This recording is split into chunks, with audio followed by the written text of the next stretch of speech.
Hey guys, so now that we know that the APLAC test will focus solely on the rhetorical analysis FRQ, we can begin to do more practice with it. And from last week, when I asked you what are some things you struggled with the rhetorical analysis, and these are the three common things mentioned. Some of you said that you struggled with just giving summary instead of analysis. And some of you said that you had difficulty identifying rhetorical strategies, or that when you do identify rhetorical strategies, it was difficult for you to explain how and why they're effective for the purpose. And lastly, some of you mentioned that it was difficult to elaborate on your analysis to show complex understanding of the text, right? That sophistication piece.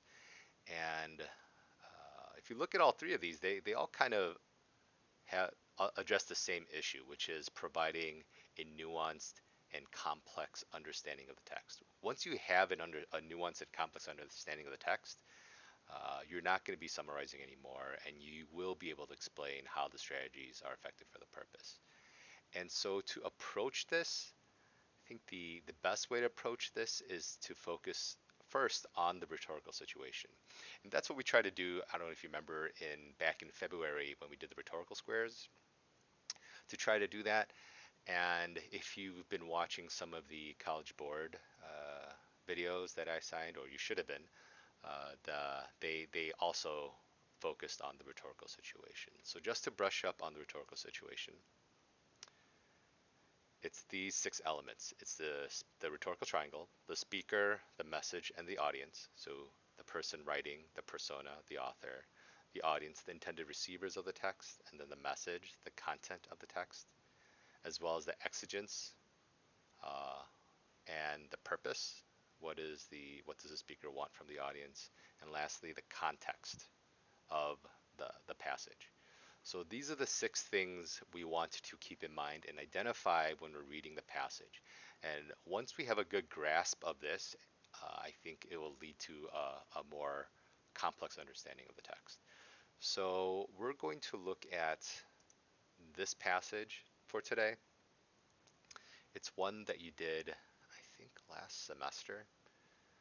So the letter below was written by Samuel Johnson in response to a woman who had asked him to obtain the Archbishop of Canterbury's patronage to have her son sent to the university.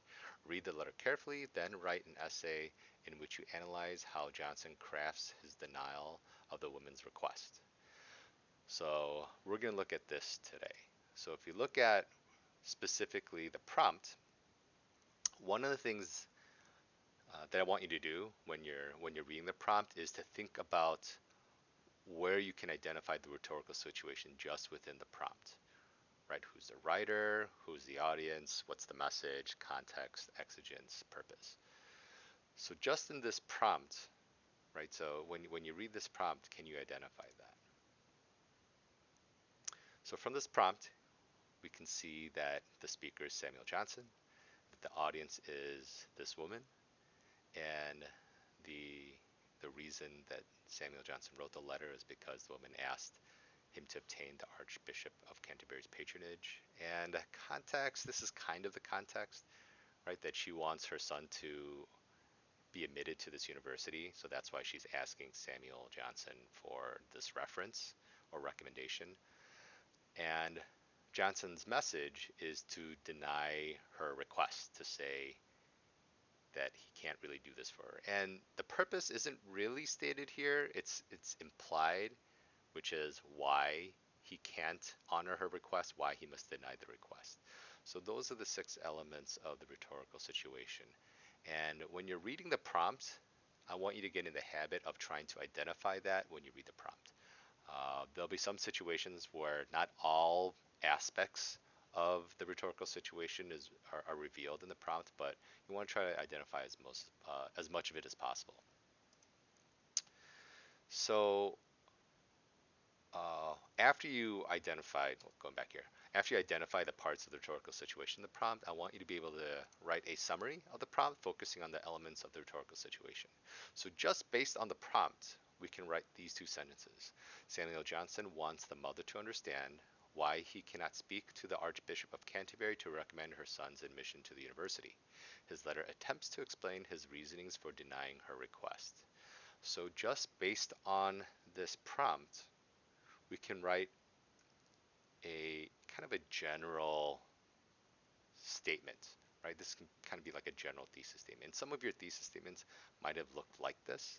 It's a little general, but it hits all the elements of the rhetorical situation from the prompt, right? So the speaker, the audience, the mother, the message that he cannot speak to the Archbishop of Canterbury, and the context, which she wants her son to be admitted to the university, kind of the context here, and the purpose, which is to explain his reasonings for denying the request. And this is the exigence. She asked him to write or to speak to the Archbishop of Canterbury.